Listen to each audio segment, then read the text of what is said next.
السلام علیکم۔ امید کرتی ہوں آپ سب لوگ خیر و عافیت سے ہوں گے اور میری آواز کے منتظر ہوں گے۔ کبھی کبھار آپ کو دل کے بہت سے اوپر کے درجے تک پہنچنے کے لیے اپنی عقل کے بہت سے نچلے درجے تک اترنا پڑتا ہے۔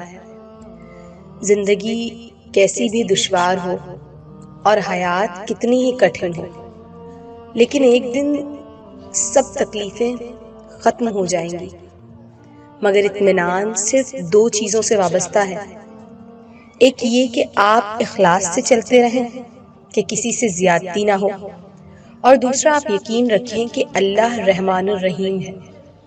وہ جانتا ہے سب کچھ اور آپ کا ہر عمل اس کی بارگاہ میں ایک قیمت رکھتا ہے۔ بس خندہ پیشانی سے لوگوں کے کام آ جایا کریں، اکتایا نہ کریں، اللہ آپ کے کام سنوار دے گا۔ اپنی غلطی کا اعتراف کر لینا ایک بہترین خصوصیت ہے۔ اس سے نفس میں عاجزی پروان چڑھتی ہے اور تکبر کمزور ہوتا ہے۔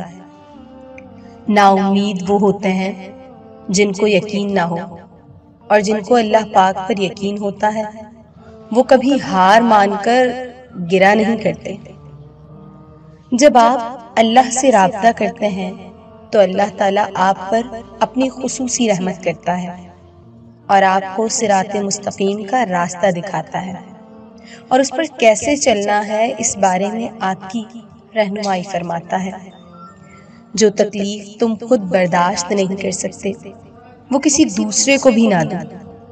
کچھ لوگ ناکامی کو ہار سمجھ لیتے ہیں۔ جیسے رات ہو تو اندھیرا ہو جاتا ہے، ویسے ہی لوگ سمجھتے ہیں کہ اندھیرا چھا گیا ہے، اب اور ہار مان لیتے ہیں۔ لیکن کچھ لوگ ناکامی کو آزمائش سمجھ کر ڈٹے رہتے ہیں اور مقابلہ کرتے ہیں، پھر انہیں رات کے بعد کی صبح نصیب ہوتی ہے جو روشن ہوتی ہے۔ نا امیدی اور نیا راستہ، سب کچھ واضح ہو جاتا ہے۔